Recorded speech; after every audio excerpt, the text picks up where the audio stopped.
Hello again, Bailey here from Funnelytics. I wanted to introduce you to the Funnelytics Performance canvas. So this short video will walk you through the toolbar and also the three core elements that we're going to talk a lot about in Funnelytics mapping and tracking. So when you create a new canvas, this is what you're taken to.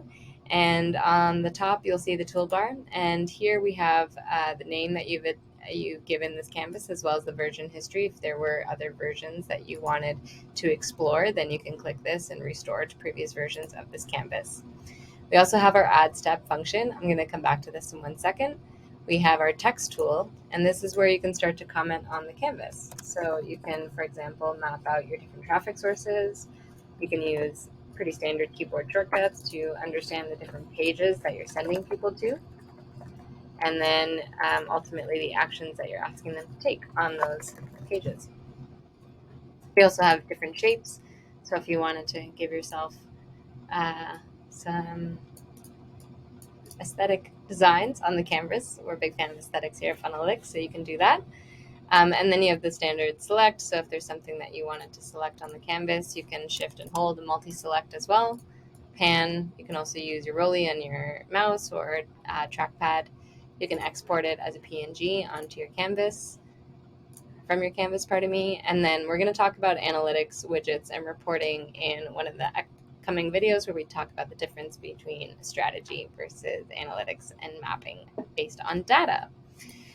So now, let's talk about the three core elements. And if I haven't given it away already, they are, of course, your sources, the pages, and the actions that you're asking people to take. So this little button up here is the Add Step button, and we'll open up the Assets window. You can also access this by right-clicking on the canvas, which is my preferred method of accessing this window. And as we can see here, we have two sides of this window. We have our mapping and our Explorer. I'm going to save the Explorer for the next video. This one, we're just going to look at mapping, and we're going to look at the different assets that we have available to us.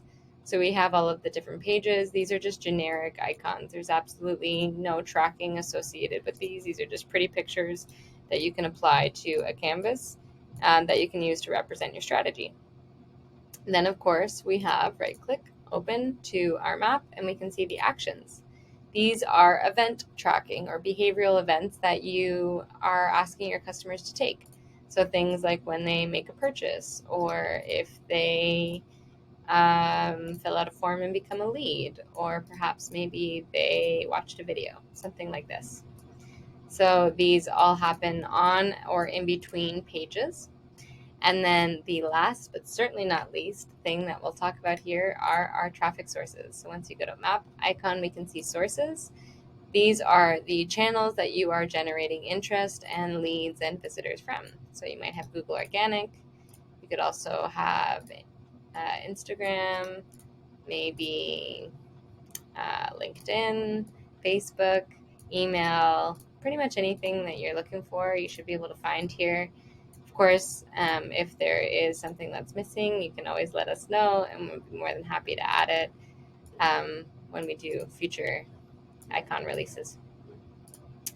So these are the three core elements, and when we talk about mapping, we're not applying any tracking here. This is strictly just a visual representation of your customer's journey. So you can use lines to connect them to understand where you're sending people to. Maybe your email and YouTube are sending people to a calendar page, and maybe LinkedIn is sending people to both. And then from here, maybe once they opt in, they become a lead. Or once they book, then they're going to go to a thank you page. One of the events that they might track in between are schedule a call. This was an action that they took between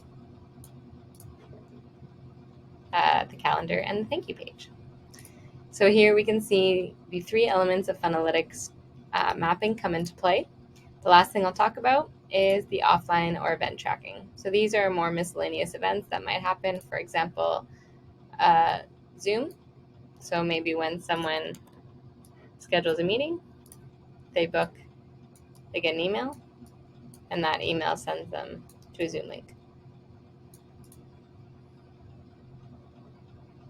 Okay, that's it for this one.